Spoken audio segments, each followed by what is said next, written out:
Pessoal, nesse vídeo nós vamos continuar aí tratando dos métodos iterativos para encontrar raízes de equações ou zero de funções. E aí nós vamos ver aqui o método da posição falsa, tá bom? Então, em que consiste esse método? Também chamado de regula false, tá? Esse método. Então, nós vamos considerar aí uma função contínua no intervalo fechado AB, que satisfaz f de A vezes f de B menor que zero, né? Ou seja, f de A e f de B têm sinais opostos. Então, nós sabemos que, sob essas condições, a função f tem pelo menos uma raiz aí no intervalo AB, né? Bom, lembra que o método da bissecção ele vai fornecer uma raiz aproximada, né, em cada iteração, e essa raiz aproximada ela é computada olhando aí para o ponto médio do intervalo. Então a gente vai a cada iteração bissectando os intervalos, né, e considerando o ponto médio, e aí isso converge para a raiz da função do intervalo AB, tá bom? Agora, qual que é a principal característica e diferença do método da posição falsa? Esses cômputos aqui das aproximações, ao invés da gente tomar aí a média aritmética aí entre os extremos do intervalo, nós vamos considerar uma média ponderada entre AI e BI. Essa média ponderada vai ter pesos módulo de f de BI e módulo de f de AI, respectivamente. Então, primeiro vamos fazer a parte algébrica e depois eu explico geometricamente, tá bom? Então, de acordo com essa observação, né, que esse PI aí vai ser a média ponderada entre AI e BI com esses respectivos pesos, né? Então, nós temos essa expressão para o nosso PI, né? Então, PI vai ser AI vezes módulo de f de BI mais BI vezes módulo de f de AI dividido pela soma desses módulos, certo? Bom, o que a gente pode observar é que, independente aqui dos sinais de f de AI e de f de BI, nós vamos conseguir mostrar que em ambos os casos o nosso PI tem essa cara, tá? Vamos ver que isso funciona. Então vamos lá, nós sabemos, né, que f de AI e f de BI eles têm sinais opostos. Então quer dizer que um é positivo, outro é negativo.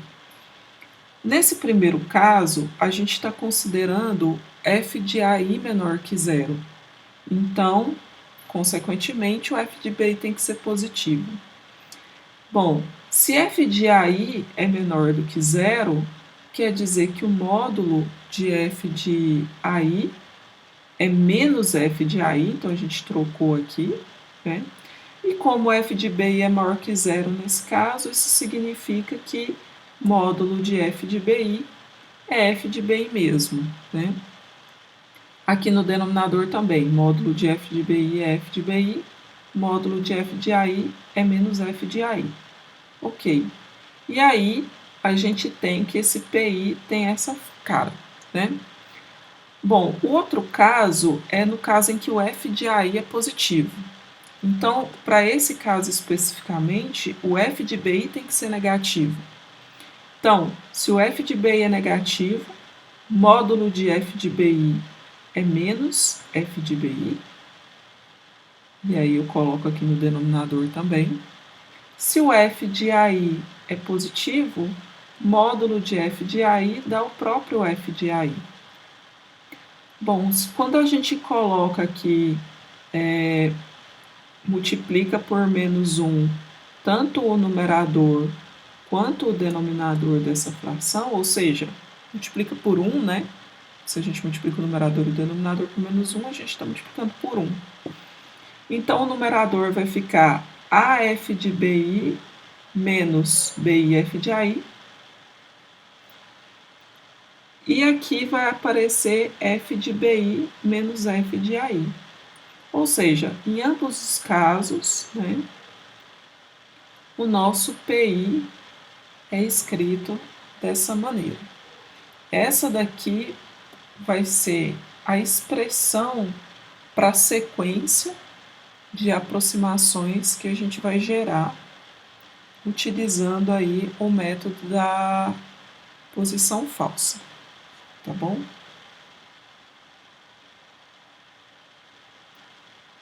Ok, então vamos aí tentar entender essa abordagem geométrica aí para o método da posição falsa.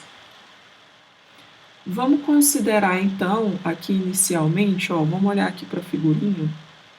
Eu considero o intervalo AB, tá? Esse intervalo AB, então, ele tem A0 e B0, são os meus pontos extremos iniciais aí. De modo que f de A0 e f de B0 têm sinais opostos. Aqui na figurinha em particular, o f de B0 é positivo, o f de A0 é negativo. Então, a gente sabe que existe uma raiz, né? Ela está aqui, né? Nesse caso, nesse exemplo. Certo? Bom, quem que vai ser a aproximação P1? A gente partiu aqui desses pontos A0F de A0, B0F de B0. Liga esses dois pontos aqui por esse segmento de reta. Esse segmento, ele vai cortar o eixo X num determinado ponto. Esse P1 é justamente a interseção desse segmento que liga esses dois pontos com o eixo X. Tá bom? Vamos ver que de fato é. Vamos lá, vamos calcular aqui a equação da reta que passa aí por esses dois pontos. Pelo ponto A0, f de A0, B0, f de B0, né? Então, a gente sabe que, em geral, né, a equação de uma reta é dada que passa por um ponto AF de A, né? Tem essa cara, y menos f de A igual ao coeficiente angular vezes x menos A. Agora, esse ponto aqui, B, f de B, ele está na reta, né? Então, ele satisfaz a essa equação dada por estrela aqui, né? Então, se eu coloco aqui no lugar do x, B, e no lugar do y, f de B, então eu vou obter aí essa expressão, né? F de B menos F de A igual a M vezes B menos A. E aí eu acho o nosso M, o nosso coeficiente angular, ok? Então, a equação da reta estrela aqui, né? Que passa por esses pontos AF de A e BF de B, ela tem essa cara, né? Esse é o coeficiente angular que a gente acabou de encontrar. Ok, quem que a gente quer descobrir? A gente quer descobrir quem é o nosso P1 aqui, que é justamente a interseção desse segmento de reta com o eixo X, certo? Bom, se P1 é a interseção daquele segmento com o eixo X, então onde que isso se dá? Isso se dá quando o nosso y vale zero, tá? Ok, vamos então colocar zero aqui no lugar desse y e ver o que acontece. Então, quando a gente faz isso, né, aqui, ó, a gente pode distribuir esse número por x e por menos a. Então, o que a gente fez foi fazer essa distributiva e passar f de b menos f de a sobre b menos a vezes a para esse lado de cá. Então, ficou isso menos esse f de A. E como a gente está olhando para a interseção dessa reta com o eixo x, a gente está colocando y igual a zero, certo? Então, ao fazer y igual a zero, a gente obtém aqui essa expressão, tá? Bom, se a gente coloca aí, multiplica e divide por b menos a, aqui essa parte, né? Para deixar sob o mesmo denominador, para deixar sob um denominador comum, né? Então, fazendo essa continha, nós vamos ter isso daqui, que f de b menos f de a sobre b menos a vezes x vai ser igual a essa expressão, certo? Ok, mas o que acontece aqui, ó, é que eu tenho um f de a vezes a aqui e um menos f de a vezes a aqui. Eles cancelam, né? Então, daqui, se a gente faz essas operações, o que sobrou aqui, né? Sobrou f de b vezes a menos f de a vezes b. Né? Esse b menos a também, ó, cancela, né? Então, se a gente isola o x, quer dizer, a gente passa aqui o f de b menos f de a dividindo, né? A gente obtém P1, que é justamente, se vocês olham para essa expressão,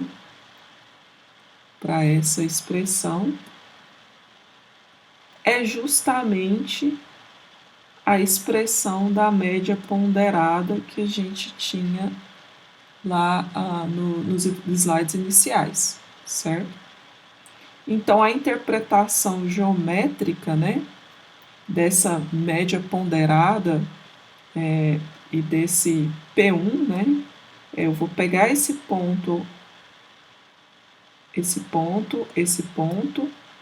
vou ligá-los por um segmento de reta e vou olhar para a interseção com o eixo x.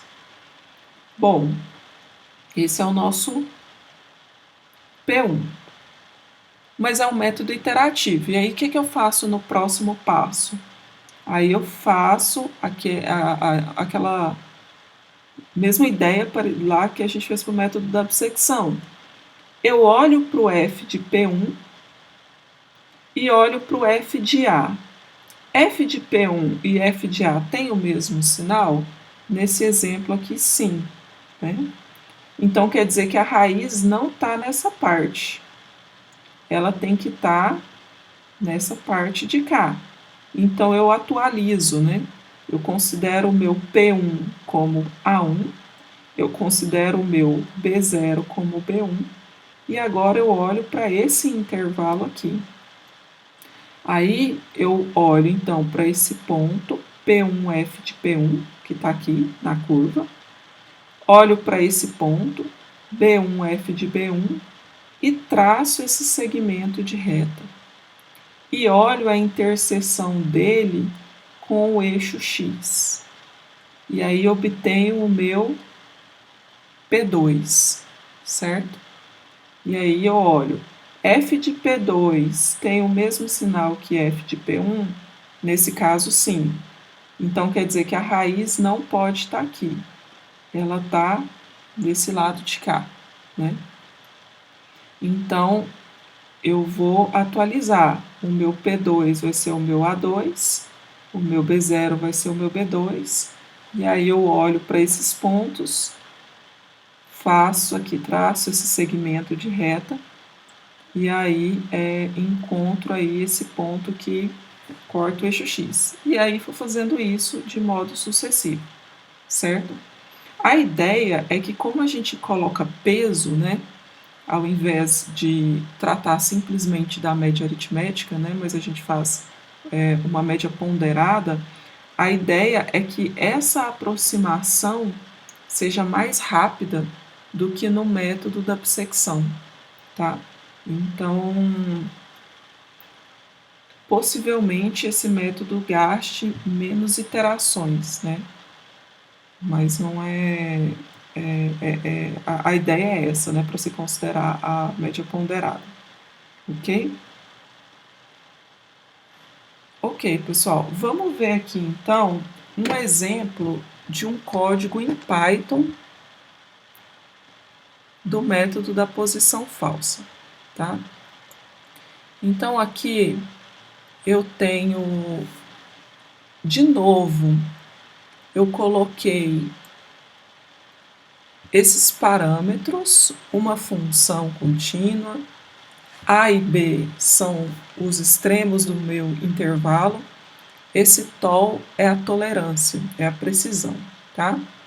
E aí, parecido com o que a gente fez no método da bissecção, eu pergunto, esse procedimento ele não vai funcionar bem para o caso em que o intervalo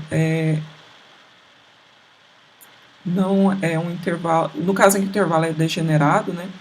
Então, se A for maior ou igual que B, ou então se a tolerância for menor ou igual que zero, o meu procedimento vai dizer que ele não se aplica. Ele vai funcionar bem, então, no caso em que o A é menor que B e a tolerância é positiva.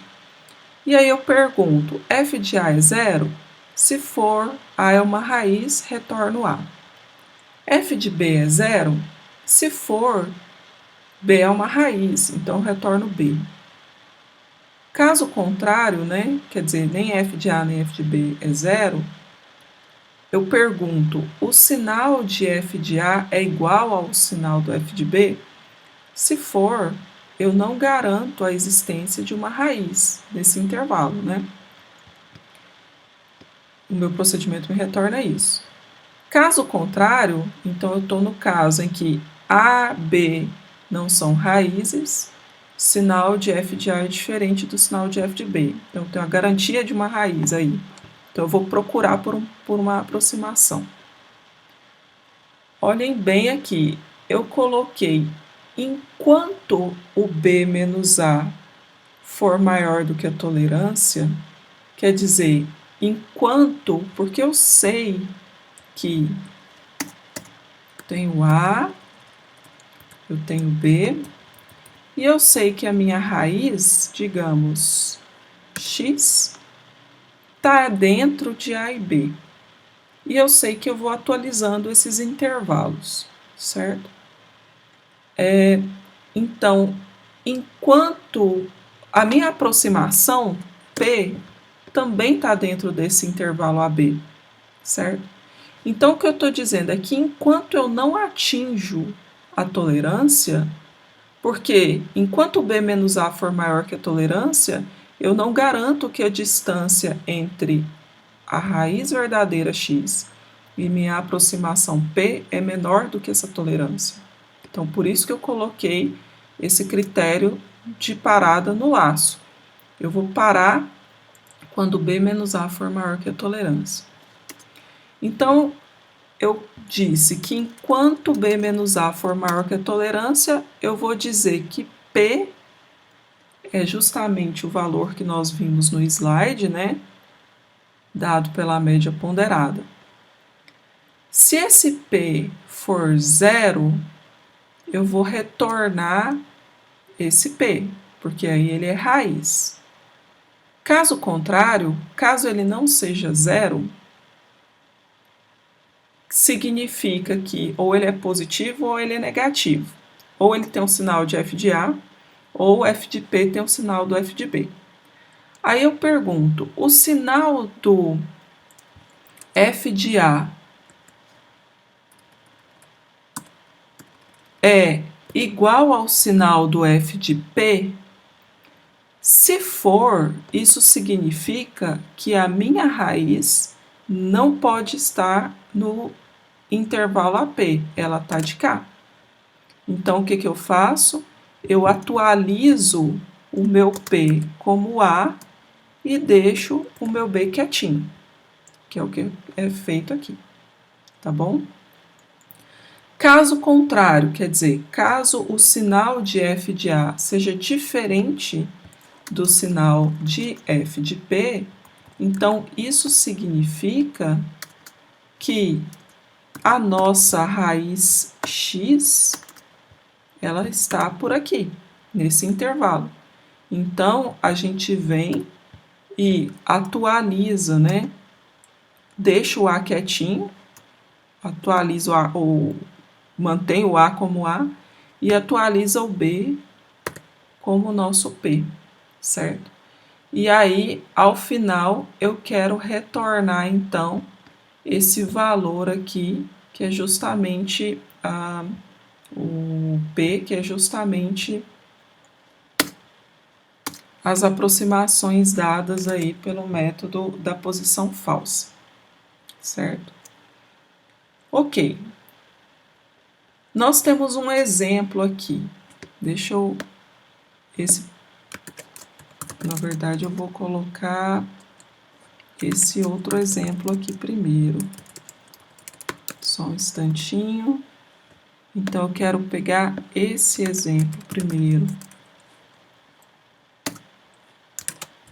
Bom, então vamos lá. Ó. Eu quero olhar para esse exemplo aqui. Eu vou pegar a função f de x como a função x ao cubo menos 20x². Né? Essa função é bem fácil aí da gente encontrar o zero, né? Porque a gente pode colocar o x ao quadrado em evidência e vai sobrar aí x menos 20, né? Então, claramente, 20 é um zero para essa função, né? Ok. Então, eu vou vou rodar aqui o meu algoritmo. Ó. Como eu sei que o 20 é uma raiz, né? Eu coloquei aqui os limitantes do intervalo como 18 e 21 e coloquei aqui minha tolerância como 10 a menos 5, certo? E de fato, se eu computo aqui esse procedimento, deu alguma coisa errada aqui, só um instante. Então, 3. Bom, se eu computo esse procedimento, né, como era de se esperar, o resultado dá 20. 20 é uma raiz. O que eu quero chamar a atenção de vocês, eu quero chamar a atenção para o seguinte. Vou comentar esse exemplo e vou descomentar esse.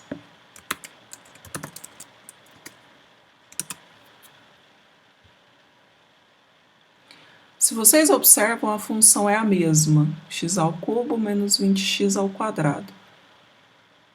O que muda é o intervalo em que eu estou olhando para o método. Aqui eu coloquei 10 e 40, enquanto aqui eu coloquei 18 e 21. Mas eu sei que entre 10 e 40 está o 20, que é uma raiz, certo? Vamos computar aí vamos rodar esse programa para esse exemplo específico. Epa, ele não me retornou nenhuma função, nenhuma resposta. Vou parar aqui. Parece que aconteceu alguma coisa de errado. Bom, no meio do meu código, eu vou tentar ver o que aconteceu de errado, porque ele não quer parar, pelo jeito, né? Ele não está parando. Então, eu vou imprimir aqui os valores de A e de B, que são os valores que são atualizados aqui, para tentar entender o que está acontecendo. Será que o meu código está com problema? E quando eu faço isso, realmente ele está dando valores aí, 40, 19.999, tem alguma coisa estranha. Realmente tem algo estranho. Então, fica como exercício para pensar qual foi o erro que eu cometi nesse código. Na segunda-feira a gente discute. Tem os outros códigos aqui que estão certinhos, vou passar rápido. Mas aí fica para vocês pensarem qual foi o erro que eu cometi nesse código, o que eu tenho que fazer para consertar, tá bom? Então, até mais, pessoal. Até o próximo vídeo.